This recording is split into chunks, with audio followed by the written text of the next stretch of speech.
décembre 1602, la petite République de Genève dort paisiblement derrière ses remparts. Depuis la réforme de Jean Calvin, la cité protestante vit libre et indépendante, fière d'être la cité de Calvin. Son ami et successeur, Théodore de Bèze, très âgé et presque sourd, veille encore sur elle. Mais un puissant voisin, Charles-Emmanuel Ier, duc de Savoie, ne supporte pas que cette ville échappe à son pouvoir. Très ambitieux, il veut faire de Genève sa capitale et y rétablir la religion catholique. Il jure même « Il me faut Genève à tout prix. Je fêterai Noël à Genève, même si je ne suis pas invité. » Une nuit glaciale, il quitte sa capitale, Turin, et vient assister au défilé de son armée au pont d'Étrembières, à quelques kilomètres seulement de Genève. Il a avec lui une grande armée de 2000 soldats, venus de Savoie, d'Espagne et d'Italie. Il confie la mission la plus dangereuse à François de Brunolieu, un capitaine courageux. Dans la nuit du 11 au 12 décembre, Brunolieu doit grimper les murs avec 300 soldats et ouvrir la porte neuve pour faire entrer toute l'armée. Le chef général, le comte d'Albigny, attend plus loin, prêt à foncer. Les Savoyards s'approchent doucement des remparts. Ils posent leurs échelles sans bruit près de la tour de la Monnaie. Brunolieu est le premier à grimper. Mais au moment où il arrive en haut du mur, un garde genevois l'aperçoit. Il lève son arme et tire un coup d'arquebuse. Brunolieu est touché en plein front et tombe aussitôt. Et la grande cloche de la cathédrale Saint-Pierre, appelée la Clémence, se met à sonner le tocsin.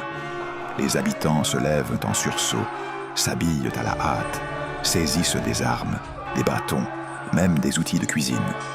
Hommes, femmes et enfants sortent dans la nuit glaciale pour défendre leur ville. Les soldats se heurtent aux Genevois, qui surgissent par les rues hautes comme par les rues basses. Le choc est violent.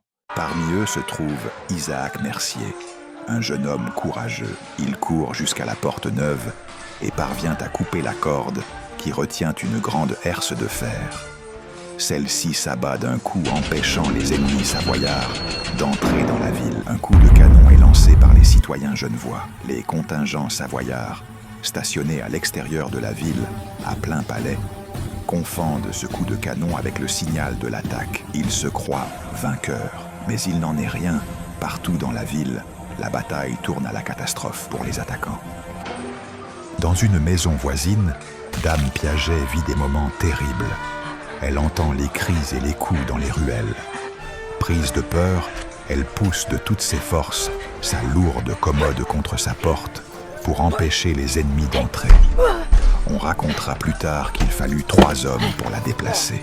Par la fenêtre, elle aperçoit des gardes genevois qui cherchent à ouvrir un passage étroit. Elle leur jette la clé de ce passage, ce qui leur permet de rejoindre plus vite la bataille. Un peu plus loin, une autre femme entre dans la légende, Mère Royaume. Elle prépare sa soupe lorsqu'elle voit un soldat savoyard escalader le mur sous sa fenêtre. Sans réfléchir, elle attrape sa marmite bouillante et la renverse sur la tête du soldat. Son geste devient célèbre dans toute la ville. La bataille dure plusieurs heures. Les Savoyards essaient d'entrer, mais les Genevois résistent avec un courage extraordinaire. Pendant ce temps, l'alerte est envoyée à Berne et au village de Cézénien, dans la campagne genevoise. Mais le temps que les renforts comprennent la gravité de la situation et se mettent en route, tout est déjà fini. Genève a repoussé l'ennemi avant même qu'il n'arrive. Au matin, le duc de Savoie doit reconnaître sa défaite. 54 Savoyards sont tués et 13 faits prisonniers. Ces derniers sont exécutés par François Tabazan, le bourreau de Genève, et leurs têtes sont exposées sur les remparts pour dissuader tout nouvel ennemi d'y entrer. Genève pleure aussi 18 morts et 24 blessés, mais la ville est sauvée. Pendant tout ce tumulte, Théodore de Bèze, le lendemain matin, lorsqu'on lui raconte ce qui s'est passé, il s'étonne. « Comment ? Nous avons été attaqués et déjà sauvés. Dieu soit loué !» 1 an plus tard, en 1603, le traité de Saint-Julien est signé. Genève reste libre et indépendante.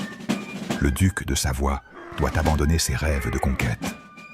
Depuis ce jour, chaque mois de décembre, les Genevois et les Genevoises fêtent l'escalade. Ils se déguisent en soldats, en paysans, en dames d'autrefois. Ils chantent le Sekeleno. rejoint la bataille et casse la marmite en chocolat en criant « Ainsi périssent les ennemis de la République ».